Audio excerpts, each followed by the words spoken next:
ایک اور چیز جو ضروری ہے سمجھنے کے لیے، وہ اس کا ایک جو منظر ہے پر گرانے کا،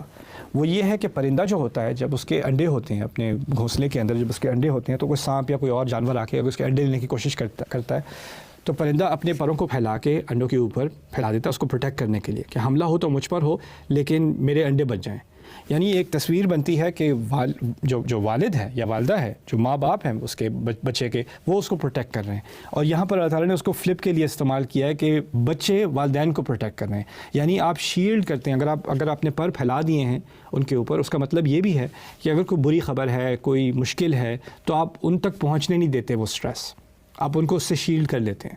تو یہ وخفض لہما جناح الذل ہے۔ لیکن پھر یہاں پر بات رک جاتی، محاورہ یہاں تک پھیل گیا، محاورہ یہاں تک پہنچا ہے، لیکن قرآن نے ذل کا لفظ اضافی استعمال کیا ہے، اور اس کے بعد ایک اور مزید اضافہ کیا ہے من الرحمہ۔ کس وجہ سے کرو، یہ کیوں کرو، اس کو کہا ہے من الرحمہ۔ تو اس کے بھی کچھ معنی ہیں۔ پہلا معنی یہ ہے کہ اب رحمہ کہتے ہیں عربی میں کسی کا خاص خیال کرنا، محبت کرنا۔ رحمت کا لفظ تو ہم اردو میں بھی استعمال کرتے ہیں، لیکن رحم عربی میں جو ہے نا، اس میں دو پہلو ہیں بہت ضروری۔ وہ یہ ہے ہر طرح کا کسی کا خیال کرنا، اور وہ محبت سے کرنا، اس کو رحم کہا جاتا ہے۔ اسی لیے ماں جب اپنے پیٹ میں اس کے بچہ ہوتا ہے تو اس کے پیٹ کو رحم کہا جاتا ہے، کیونکہ ہر طرف سے بچے کا خیال ہو رہا ہے اور بچے سے محبت ہی محبت ہے، بچہ کچھ کرے نہ کرے۔ تو یہ جو رحمہ ہے نا، یہ ایک طرح سے کہہ لیں ون وے اسٹریٹ قسم کی محبت ہوتی ہے۔ آپ کو محبت مل بھی نہ رہی ہو، پھر بھی آپ نے محبت دینی ہے۔ تو یہ رحمہ ہے۔ آپ میں سے کچھ لوگ کہیں گے کہ میرے پیرنٹس جو ہے میرے ساتھ بڑے برے تھے، انہوں نے مجھ سے کبھی پیار سے بات نہیں کی، میرے ساتھ ایسے نہیں کیا ویسے نہیں۔ اب وہ کمزور ہو چکے، جو انہوں نے کیا وہ انہوں نے کیا،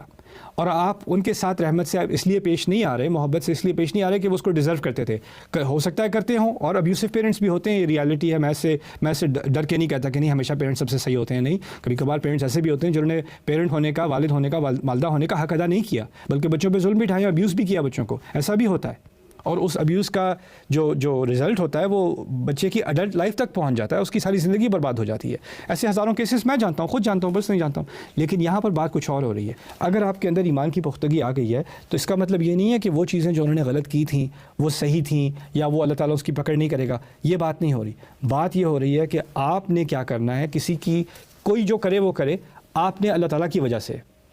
کرنا ہے۔ من الرحمہ کہ آپ نے اب ان کو ایک تو ہو سکتا ہے کہ انہوں نے آپ پر رحم کیا، کم از کم ماں نے اپنے پیٹ میں تو آپ پر رحم کیا تھا نا، اور اس کے بعد آف کورس اگر انہوں نے آپ کی پرورش کی ہے، اور آپ میں سے اکثریت ایسی ہوگی والدین نے آپ کا بہت خیال رکھا ہے، آپ کو تعلیم دی ہے، آپ کی پرورش کی، آپ کا ہر طرح سے آپ کے نخرے اٹھائے ہیں، آپ کو صاف کیا ہے جب آپ خود کو صاف کرنے کی صلاحیت نہیں رکھتے تھے، آپ کی چیخیں پکاریں سنی ہیں، اور آپ نے ان کے اوپر کیا کچھ گند نہیں مارا، ان کے ساتھ کیا کچھ نخرے نہیں کیے۔ آپ بخار میں تھے تو کس نے راتوں اٹھ کے چل کے بسیں لے کے یا ٹیکسیاں لے کے ڈاکٹروں کے پاس وہ چکر لگائے انہوں نے، وہ سب چیزیں انہوں نے کی ہیں نا۔ تو اب آپ اس مقام پر پہنچ گئے تو آپ کو وہ چیزیں یاد نہیں ہیں، تو اب آپ کو پہلے خیال لانا پڑے گا کہ انہوں نے مجھ پہ بہت رحم کیا تھا، اور اب مجھے موقع دیا اللہ نے کہ ان کو ڈپینڈنٹ بنا دیا ہے، اور مجھے اب رحم کرنے کا موقع دیا ہے۔ یہ من الرحمہ ہے۔ دوسری چیز یہاں پر یہ ہے کہ میں اللہ تعالیٰ سے چاہتا ہوں کہ میں نے اللہ تعالیٰ کے سامنے اتنی غلطیاں کی ہیں، اتنی بڑی بڑی غلطیاں کی ہیں، اتنے گناہ کی ہیں، اتنی گستاخیاں کی ہیں، اتنی کوتاہیاں ہیں میری عبادت میں، اتنی دفعہ میں غافل رہا ہوں اپنی زندگی میں کسی طرح بھی اس کو میک اپ نہیں کر سکتا، لیکن میری امید ہے کہ اللہ مجھ پر رحم کرے گا۔ اور اس میں اشارہ شاید اس طرف بھی ہے کہ میں جب اپنے والدین سے اس طرح کا سلوک کروں گا نا، کہ میں اپنے پروں کو نیچے گراؤں گا، تو میری امید ہے کہ اس وجہ سے اللہ مجھ پر رحم کرے گا۔ یعنی یہ ریسیپروسٹی نہیں ہے، یہ نہیں ہے کہ انہوں نے میرے ساتھ کیا تو میں ان کے ساتھ کروں گا، وہ تو اپنی جگہ ہے، اور ایک لیول تک تو یہ بھی ہے وہ آپ جتنا بھی کریں وہ ان کے لیے کم ہے۔ لیکن اگر ورسٹ کیس سینیریو بھی ہے کہ آپ کے والدین نے آپ کے لیے کچھ نہیں کیا، یا بہت کم کیا، یا آپ کے ساتھ زیادتی بھی کی، پھر بھی آپ نے احسان کرنا ہے، پھر بھی آپ نے ان کے ساتھ رحم سے پیش آنا ہے۔ کیوں؟ کیونکہ آپ اللہ تعالیٰ کے رحم کے امیدوار ہیں۔ آپ کو ان سے امید نہیں ہے۔ ہو سکتا ہے آپ کے پیرنٹس سائیکولوجیکلی ابیوسو ہوں، ہو سکتا ہے فزیکلی ابیوسو رہے ہوں، اب وہ بڑی عمر میں آ گئے ہیں، اب وہ ڈیپینڈنٹ ہیں، اب آپ محبت تو آپ کے دل سے شاید چلی گئی ہو اتنی لانگ ٹرم ابیوز کی وجہ سے، لیکن پھر بھی آپ نے صرف اللہ تعالیٰ کی رحمت کی امیدوار بن کے ان کے ساتھ یہ کام کرنا ہے۔ وَخْفِضْ لَهُمَا جَنَاحَ الذُّلِّ مِنَ الرَّحْمَةِ۔ پھر یہاں پر آگے جو دعا آ رہی ہے اس میں ایک بیلنس ہے، بہت خوبصورت بیلنس ہے اللہ تعالیٰ کی طرف سے۔ وَقُلْ، اور کہیے، رَبِّ ارْحَمْهُمَا كَمَا رَبَّيَانِي صَغِيرًا، ہمارے رب ان دونوں پر اپنا فضل و کرم کر، اپنی رحمت کر، اپنی محبت انہیں دے، اپنی کیئر انہیں دے، اور ان کا خیال رکھ۔ کیوں؟ جس طرح کہ انہوں نے میری تربیت کی تھی جب میں چھوٹا تھا۔ کما ربیانی صغیرہ، ربیا کا لفظ نکلتا ہے ربا یربی تربیت، اس کی جو اصل ہے لفظ کی وہ رے باؤ اور واو ہے۔ رے با اور واو، رے بے اور واو اردو میں کہتے ہیں. تو ربا جس کو ہم کہتے ہیں نا گروتھ، یعنی آپ پیسہ ڈالتے ہیں اس پہ ربا ہوتی ہے تو اس کی گروتھ ہوتی ہے.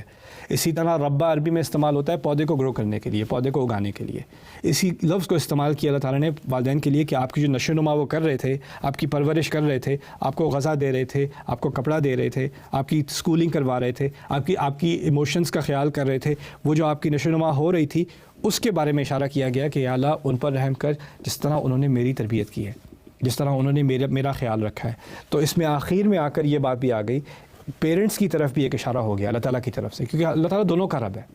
دونوں کا رب ہے، والدین کا بھی رب ہے اور اولاد کا بھی رب ہے. اب والدین کی طرف اشارہ ہوا کہ والدین نے کیا کرنا تھا کہ وہ اس دعا کو ڈیزرو کریں. بچہ اللہ تعالیٰ کی طرف مڑ کر صرف یہی نہیں کہہ رہا رب ارحمہما،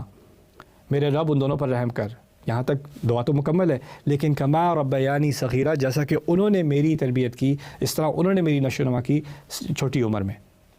اس سے اس بات کی طرف اشارہ ہوا کہ والدین کے اوپر بہت بھاری ذمہ داری ہے کہ وہ بچوں کی نرشمنٹ کریں، ان کی تربیت کریں، ان کی اچھے طریقے سے تربیت کریں، ان کی پرسنالٹی کی تربیت کریں، ان کو شکر گزار بنائیں، ان کو اللہ تعالیٰ کے سامنے عاجز بنائیں، ان کو اخلاق کا اچھا بنائیں، ان کو سپوائل نہ کریں، ان کو ان کی بری عادتوں کو روکنے کی کوشش کریں، محبت دیں انہیں، ان کو ایسا بنائیں کہ ان کو لوگوں سے ڈیل کرنا آئے،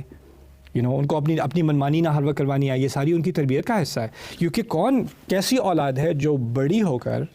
والدین کے لیے یہ دعا کرے گی، وہ وہی اولاد ہوگی جس کی تربیت ٹھیک سے ہوئی ہوگی. جس اولاد کی تربیت ٹھیک سے نہیں ہوئی ہوگی، جس کو اگر آج کل کیا ہوتا ہے کافی سارے بچوں کا ریلیشن شپ آپ سے کیا ہے کہ آپ بس ایک ATM مشین ہے، کیش مشین ہے، آپ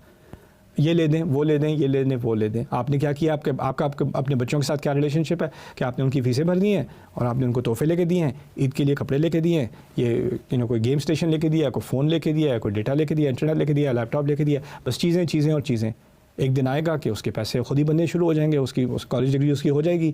پھر اس کے بعد اس کی اپنی آمدنی ہے. اب اس کو آپ کے کیش کی ضرورت نہیں ہے تو آپ بھی ریلیونٹ ہو گئے،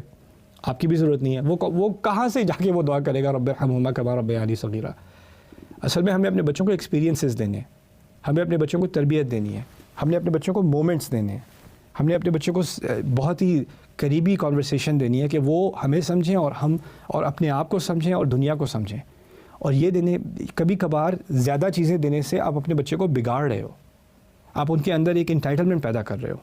ایسا بچہ کہاں جا کر اللہ تعالیٰ کے سامنے گڑ گڑائے گا کہ میرے والدین پر رحم کر، بلکہ جب وہ آپ اس کو کال بھی کریں گے نا، وہ 17-18 سال کا ہو جائے گا، اس کو آپ کال بھی کریں گے تو کہ کمان کیا یار میری مام جسٹ کال ہی کرتی رہتی ہیں، پیچھا نہیں چھوڑتی، اس کا ایٹیٹیوڈ یہ ہو جائے گا. ہمیں اس آیت میں جو اشارہ دیا جا رہا ہے نا وہ یہ ہے کہ ہم کیسے اپنی اولاد کو اس طرح ریز کریں کہ ان کے اندر ایک دلی کنیکشن ہو ہمارے ساتھ، کہ وہ ساری زندگی شکر گزار ہوں کہ میرے والدین نے میرے ساتھ کیا کیا تھا.